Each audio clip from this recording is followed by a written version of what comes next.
I always think the term music producer is a little bit kind of ambiguous, isn't it? Because it's sort of like, once you start to dig underneath it, some people are recording engineers, are mix engineers, are mastering the track, or are sometimes just sitting back away from those things and just having a sort of overview on the project musically. A music producer or record producer assists an artist with their recording project, bringing their vision to fruition and guiding their sound along the way. They can do anything from scheduling and budgeting to sharing the sound of the music to supervising the artist's performance to simply being another ear. Hi, my name's Moussa-Mann, and I wanted to make this podcast to highlight the women who are working in music production, in the hope that it will spur more women into having the confidence to not only produce their own music, but call themselves producers. My first guest is Lisa Murphy, music producer, mix engineer, musician, teacher, and all-round lovely individual from Newcastle upon Tyne. Welcome to She's Doing It, So I'm Doing It.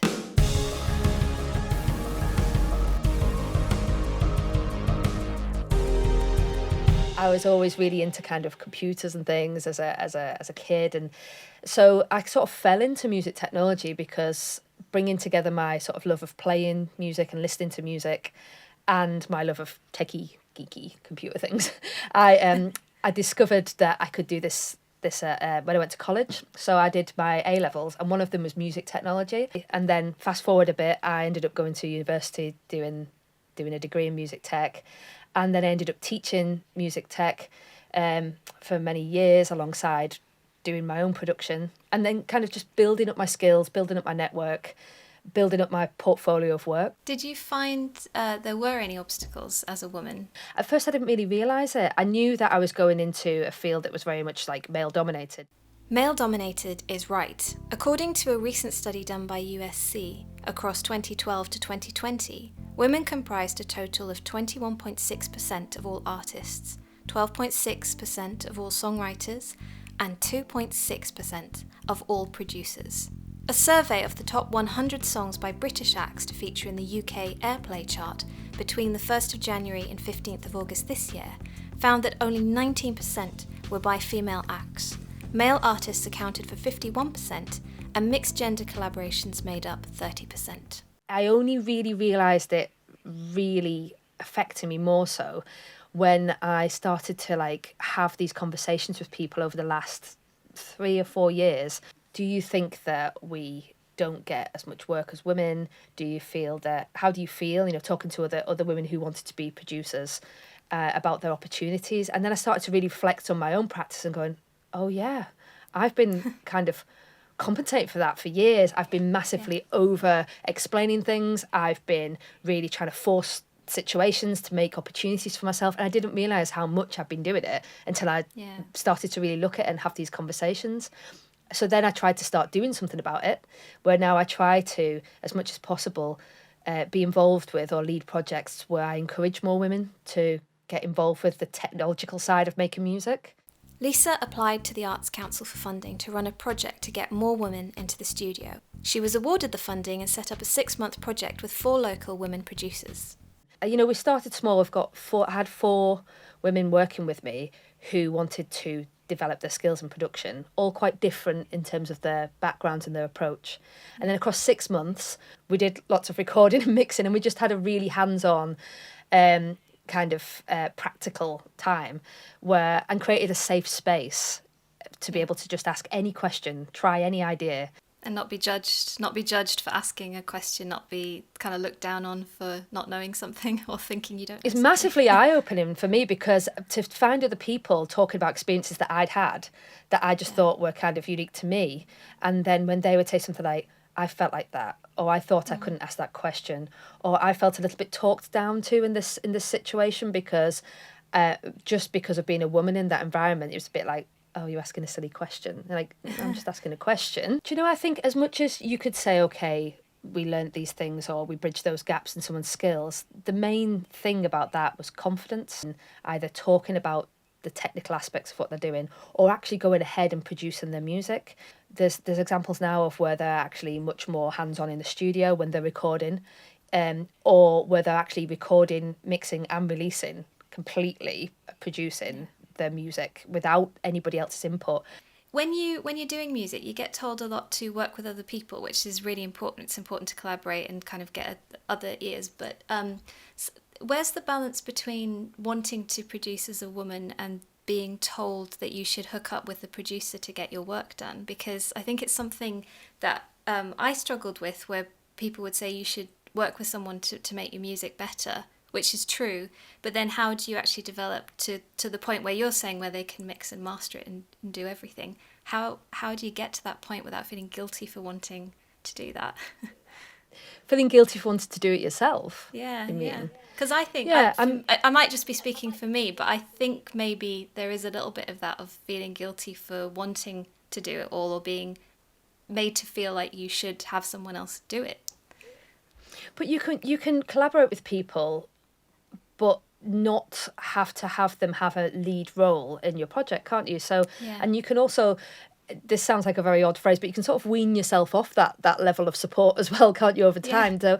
So like, I know people who, female producers who have struggled with feeling whether their work is like good enough, or feel if their confidence has just not been there, because of the fact that they feel kind of judged as a kind of minority group in the music producers they see out there. So they haven't got anybody or they have got very limited amount of people to be able to look at and see in that role and kind of go, oh yes, she's doing it, I'm doing it, kind of thing. Yeah. So I think, we judge ourselves really harshly, and we've got such a massive, not all of us, but many of us have got such a large kind of imposter syndrome going on, that we think that we're not good enough to be seen in that space. So what I've found has happened quite a lot recently with some of the female artists that I've been working with, who want to produce their own work and they want to mix their own work and record their own work, is that they'll come to me for some support, but the support is becoming less and less over time. So originally they might have come to me and say, can you mix my track? And I'm like, yes, but do you want to be involved in the mix process? Should we do it together? And That's now really they cool. might, now they might mix their track and then just send it to me and say, can you help me tweak it? And then we might get to a point where they're like, I've mixed my track, can you just listen and give me some feedback? And now it's just kind of like, I've mixed it, I'm working on the master, can you help me with the master? And we've got to a point now where I've got many examples of this over just even the last 12 months, where I only need to now say, do you need any help? And they might be like, no, I wouldn't mind you having a little listen as a kind of somebody I trust to give me some feedback on something, but I'm confident enough to say, I've done this, I'm happy with my decisions, and it's going out there. And that's like so rewarding for me. I don't want to take people's work and always mix it for them. I love the idea that they're sort of almost weaning themselves off that support, but they do feel that they can trust me, that they can come to me and just ask me any question.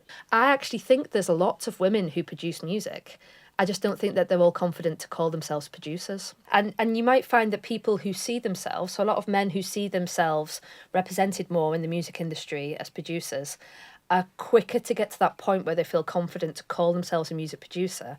And if you dig under that term with those people, you still find those layers of, oh, well, actually, I specialise in the overview of the musical product, or I specialise in the mixing part of it, or I really contribute to the songwriting. Every music producer's different, but they've got to a point much more quickly of being able to give themselves the kind of name tag of, yes, I'm happy to say I'm a producer.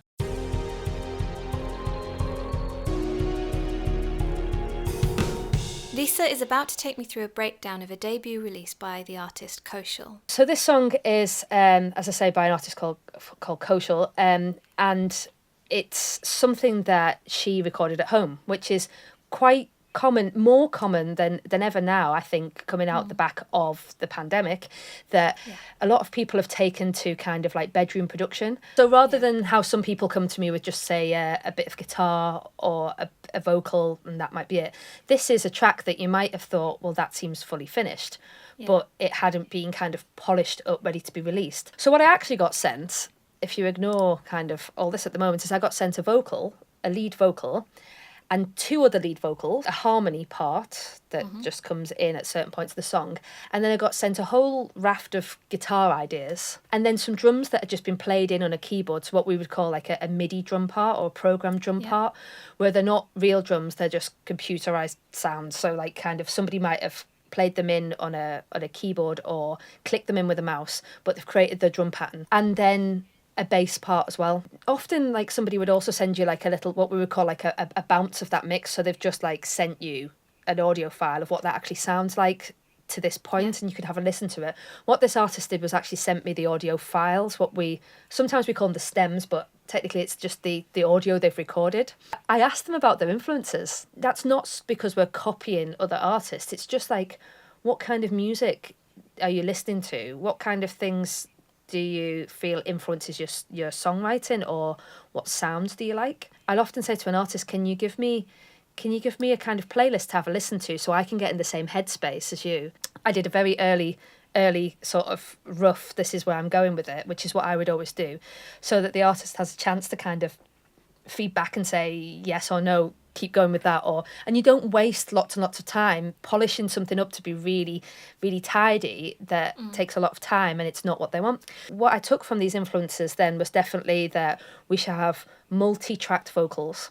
So that's layering lots of vocal parts on top of each other to create texture, and also to thin the texture out in places and thicken it out in other places by building it up. But I was sent a lead vocal and two more lead vocals. So coming back to that point, what I would do with those vocals is create what we call double tracks. Double tracking is when you create duplicates of a recording in order to add more bulk and sonic character to the instrument being recorded. This technique can be used on virtually any instrument, but it sounds particularly great when used on vocal tracks. So these three, which are just all lead vocals, they're not different, they've not got any harmonies or anything. But what I've done is like copied them and pasted them and used in different ways. This one, for example, is the lead vocal dropped down an octave. I don't know if you ever do that. Like, I rarely do that, but I'd love to hear what that sounds like. The artist is going to go crazy when I'm like, I just played your vocal an octave lower than it should be, like this. It's a bit.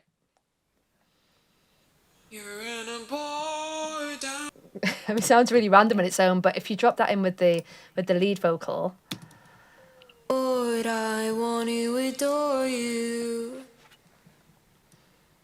You're in a bar down the road. It's more striking to hear it when I turn it on and off, because you suddenly hear this thickness that sits underneath it quietly. So doubling up your vocals, you don't have to record them lots and lots and lots of times. Record them 2 or 3 times so you've got the little tiny differences between the performance so that they don't clash with each other. And if you've got the exact same vocal and you copy and paste it, it won't work as a double track vocal, because what it'll do is just basically cancel the other one out because they're sitting in the same space. It'll just be like putting one on top of the other and make it louder. So ideally, to create like vocal textures, I would get an artist to record a lead vocal several times, and I might kind of comb through the vocal and choose all the best bits for the lead vocal performance.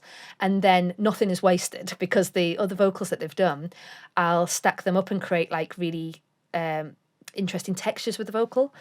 I was only sent 3 takes that were just 3 takes of the lead vocal, but I attempted to try and create this sort of this texture and build in the vocal. So here's the lead vocal with copied and pasted and moving around in the stereo field with various different amounts of reverb on the different vocals to try and create an effect. And altogether they sort of create like a texture. So this is sort of the middle 8 section here. Please tell me I'm better off dead.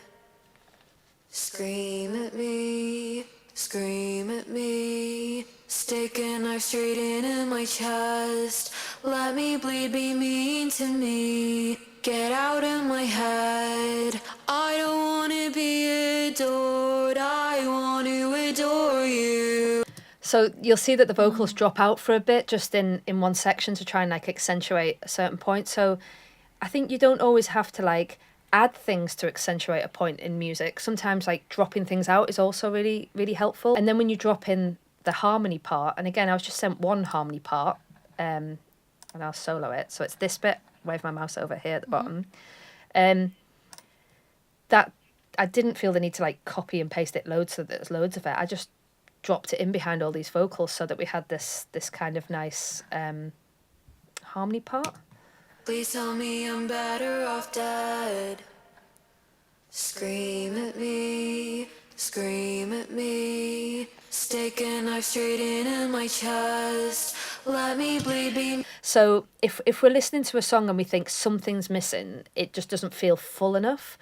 I think there is the temptation, as you say, to go, right, we need another part to go in here, another instrument or another, and it needs to be really, really focal and loud, and it needs to be like at the forefront.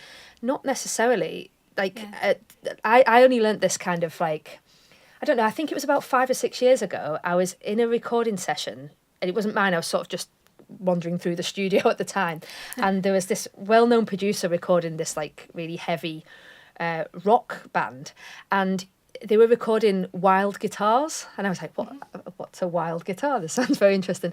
And basically he was just recording noises. So he'd finished all the songs, and he was basically getting, he was doing it really precisely as well. He'd like marked on the floor in the studio where he wanted the guitarist to stand in relation to the amp, and then he was getting them just to create like weird feedback, or just like what we probably think of as unwanted noise, just like kind of noise like or coming off the guitar or coming off the pickups and stuff like that. But I said, what is this for? And he said, texture. Like afterwards, if something doesn't sound full, what if you sit something really quiet in the mix? An example of this for this song would be, the artist said, I want it to sound a bit fuller towards the end in terms of the music as well. And I thought, we don't want to be adding any more guitars. We're starting to get a clash between all these things that exist in the same place in the song. Afterwards, when we were talking about something in the studio, and I said, did I ever tell you about the hidden synth? She said, there isn't a synth in this song. There's a little part that she did actually send me that was like these kind of keyboard noise, this kind of... She sent me this. Mm-hmm. And I thought, well, that's quite low, as in like bassy low sort of sound, as opposed to like a high frequency sound. It's quite a low, and we've got a lot of things that are sitting in the same place in the song. So I moved it up an octave, and I thought, well, we can have this. I'm just going to put loads of interesting effects on this keyboard sound to make it sound more high pitched. I took this sound and I layered it like this. But the hidden synth that the artist didn't know was here is this one that you can't hear in the song. I'll demonstrate. So this. And this one here as well. That's the worst. And I played it to her and she was like, what is that? I was like, can you hear it in the song? And she's like, no. I mean, maybe you can hear the top one that's got a bit of movement in it. But this, I was just trying to make everything like kind of rhythmically move together in the song at the end. So I sneaked in this sound. But if I unsolo it in the mix, you'll see what I mean. Tell me if you can hear it in the mix. So this is the sound, yeah.